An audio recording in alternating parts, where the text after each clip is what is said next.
The failure to act with sufficient ambition to avert the climate catastrophe will be the greatest moral failure of our time. Making changes takes courage, and if we don't change things, we won't have a future. I'm an environmentalist. A lot of people don't understand that. I think I know more about the environment than most people. You have stolen my dreams and my childhood with your empty words. Change is coming, whether you like it or not. Zero carbon. Eastall. Hello and welcome to Zero Carbonista Series 2, The Manifesto. I'm Ian Collins, and if you're interested, passionate about green and environmental matters, then this is absolutely the podcast for you.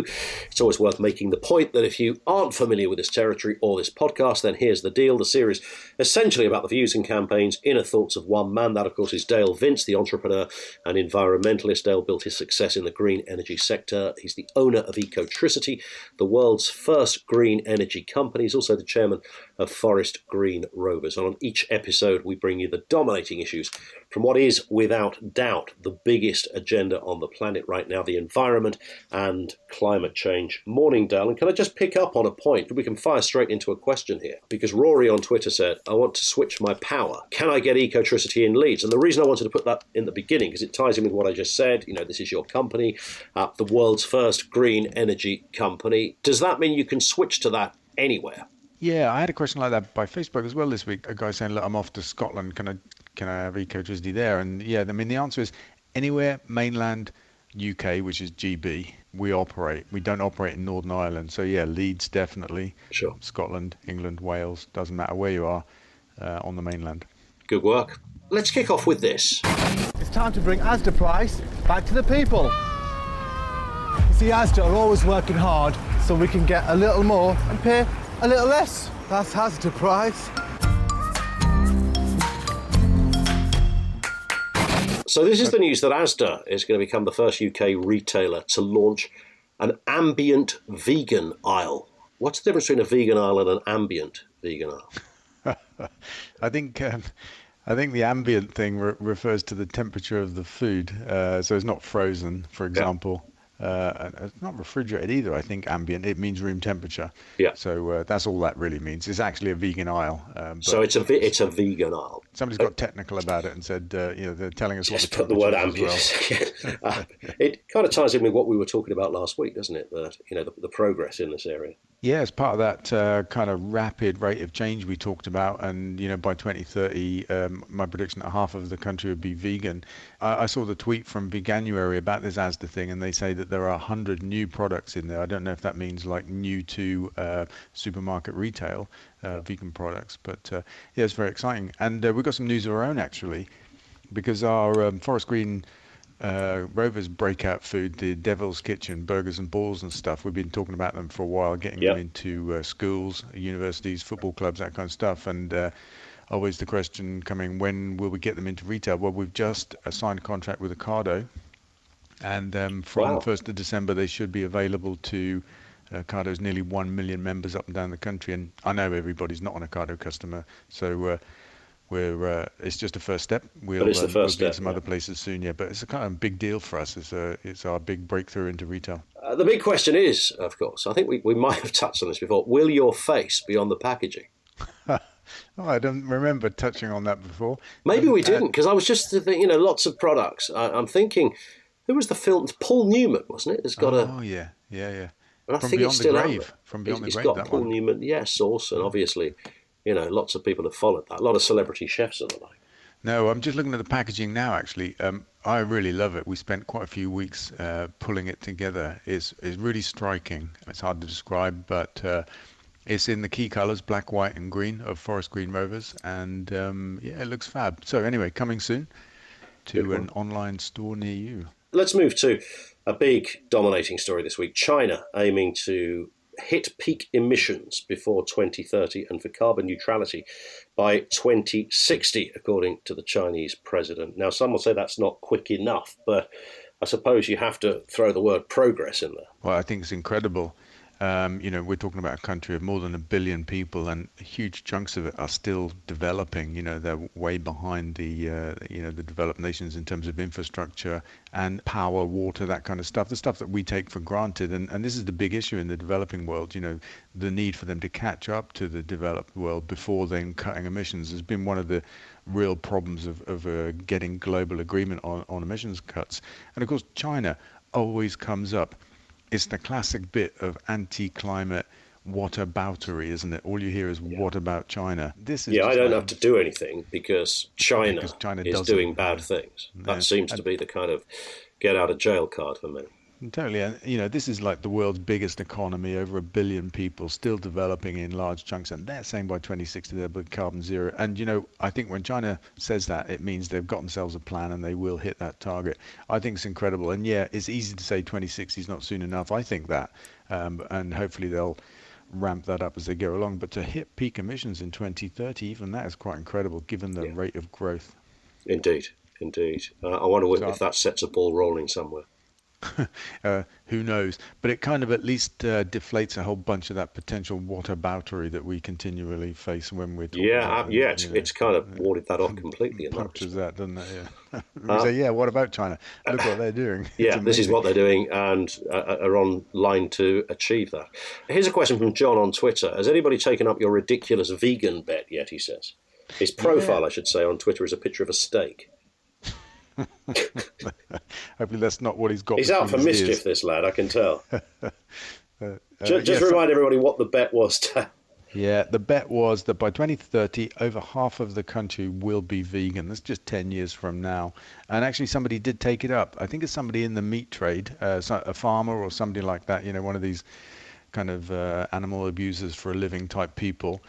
Not to be like personal or anything like that, but that's his job. That's what he does, and he jumped on social media and said, "Yeah, I'll take your ridiculous bet." So game on. I'm happy for that. Let's see who wins, but of course it's going to be a slow burn. Yeah, I think I'm going to gently stalk John on Twitter. I think in a positive way, just to see what happens by 2030. Whether that picture of the steak is replaced by a broccoli or something, or corn or something. Yeah, maybe corn steak. Here's an interesting one. This is in my own backyard as well, Dal. I don't know if you saw this, that a de facto Brexit border is going to be introduced for lorry drivers entering Kent to travel to the EU, according to Michael Gove. I saw that and I loved it because all of this talk of will there won't be a border down the Irish Sea and all this kind of stuff, and for all government's denials and flip-flopping on this issue of the withdrawal agreement, there will be a border and it's going to be in fucking Kent. Excuse my language. I can't believe it. It's going to be. This is just incredible. What's fascinating about this, because I did a bit of investigation into this, and I spoke to the road haulage people on this as well, and they said that Michael Gove has been absolutely useless on this, and he's killed surprise and all the rest of it, and he's been talking about lorry drivers haven't got the right paperwork, and lorry drivers can't get the right paperwork because the system that they claim truckers and the like need to use is simply not up and running. So if you're a lorry driver and you deliver chairs or something to France or vegetables to whatever, as much as you want to try, if you went to the portal where Mr. Gove is saying you need to go, you couldn't get anything from it. I think it's madness. And again, what we see here is the government blaming the lorry drivers, saying that if they don't do enough, there'll be 7,000 lorry long queues and 2 days of delays if the lorry drivers don't get their act together, which is just nonsense because the government haven't got their act together. But we see the same thing in the pandemic. Government blaming the public for wanting too many tests, for example, is just the way this government rolls. Blame the EU for the fact that we're going to jump off a Brexit cliff. It's the way it is. But it's quite amazing to get such a staid and conservative body such as the Road Haulage Association, and no offence, guys, but to actually come out and slag off Michael Gove and the government in such kind of clear terms. Yeah. But the overriding headline here, of course, is when you come to Kent, Dale, and you and I decide to hit the streets of Dartford with a bottle of Lightning Jacks, make sure you have your passport with you. That's all I'm saying. Yeah, you actually need a pass to get into Kent in a lorry. I don't drive a lorry these days, but I used to.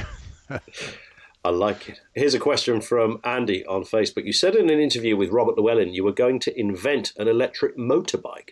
What happened to that project? Oh, it came back. Many years ago, just after the Nemesis, we worked with Imperial College London, I think it was. It may have been a different one. I might have got that wrong. But anyway, we worked on a Isle of Man TT racer. We sponsored it for a couple of years, and that was a lot of fun. And then we saw work streams from BMW and people like that into the Isle of Man with electric bikes. And we thought, oh, that's okay. The big guys are coming. There's no need to be in this space of electric bikes, and sat back and kind of like almost 10 years later, it's still not here, you know? The big brands are still not making electric bikes. So it was about 3 months ago, I sent an email to the guy that designed the Nemesis with us, Peter Stevens, and said, let's pick this project back up. We call it the Iron Horse, spelled ION, as in lithium ion. And Iron Horse is a kind of biking kind of term. So it's a bit of fun. But I've got some concepts on the table behind me that we've been working on. And I'm just about to speak to somebody in Suffolk that we're going to build it for us. And we might even put it into limited production. It's kind of, it's back in the world, this project, and it's looking like a bit of fun and quite exciting. Good work. A couple more stories. This one, melting of the Antarctic ice sheet will cause sea levels to rise of about 2.5 meters around the world. 2.5 meters around the world, even if the goals of the Paris Agreement are met, according to research. This is pretty grim news. Yeah, it is, as you say there, because even if we meet Paris, I think that means New York is underwater or something like that, 2.5 meters. And if we don't meet Paris, then I think the prediction was 6.5 meters, which is just going to change the face of the world quite literally. But the other issue was the ice down there is about 3 miles thick. And what they've modeled and shown is that once the ice reaches a certain depth, once it's been lowered by melting to a certain point, then it melts more easily. There's some kind of hysteresis loop goes on. Yeah, there's a compounding effect, right? Yeah, it's harder to refreeze. And so we in effect go past a point of no return when it comes to the melting of this ice. And half of the world's fresh water is in this ice cube in the Antarctic. And once we start melting that and we take it past a point of no return, well, I think, we're in trouble. Big trouble. And also this. And of course, it's a tale of this man. You ever see Sleepy Joe with the little circles? I wonder, in the debate, it'll be him and I on the stage. Is he going to walk in with a mask? I'll be honest, he feels good about the mask, and that's okay. You know what? Whatever makes you feel good. Versus this man. If you entrust me with the presidency, I will draw on the best of us, not the worst. I'll be an ally of the light, not the darkness. It's time for us, for we the people, to come together. United, we can and will overcome this season of darkness in America. Yeah, it's Trump versus Biden. US elections just weeks away in November. 7 in 10 support government action in America to address the crisis. It's interesting, Dale, if you listen to certainly Trump, you'd think there's nothing to see here and nobody gives a toss about climate change in America. 7 in 10 do. Yeah, well, I don't know what to say, really.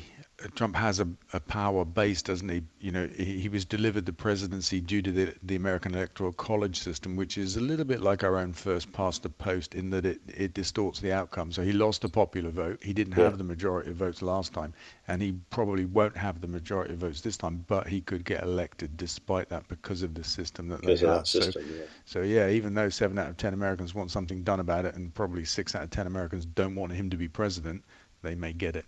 He's got to pull something incredible out the back. He's lacking in the polls, and I know the polls don't always tell the full story. We've seen that happen over here. But nearly 2/3 of respondents to this survey in the States said they'd be more likely to vote for a presidential candidate who supports the complete shift to clean energy, and a further 7 in 10 supporting US involvement in the Paris Climate Agreement, of course, which commits countries to tackling dangerous heating of the planet, etc. Now, are we going to see in the last knock-ins Trump suddenly pitch out and go Greta on us, do you think? Well, the thing about the American system is the overall majorities in the country that want anything don't count. That's not what wins elections. There's a college system, and it means smaller states overrepresent in terms of their impact, the number of votes they get per head of population, for example. So these smaller conservative states are delivering the presidency for Trump and the bigger democratic states, the weight of votes there is diluted by the system. It's fundamentally undemocratic and unrepresentative, which is quite ironic for, the world's leading the democracy, centre of democracy. So say. But it needs reform. And, if the Democrats get in, maybe they'll tackle that. But it did deliver Trump presidency last time, and I think he was 3 million shy of the popular vote. Clinton's vote, which is a lot of votes. So the overall percentage of people that want something in America doesn't, a bit like Britain, doesn't necessarily deliver the government. Dale, that's it. We'll speak on the next episode. Good one. Looking forward to it. And don't forget, of course, to subscribe for free from your podcast provider, which means you get each new episode automatically. Leave a review there too. If you want to get in touch, you can do it through the usual social media methods, or you can email your comments and questions to zerocarbonista@ecotricity.co.uk. And this is the important bit. Make sure you follow Dale on social media, which is twitter.com/DaleVince, facebook.com/DaleVince. We'll see you on the next episode. Zero Carbon East of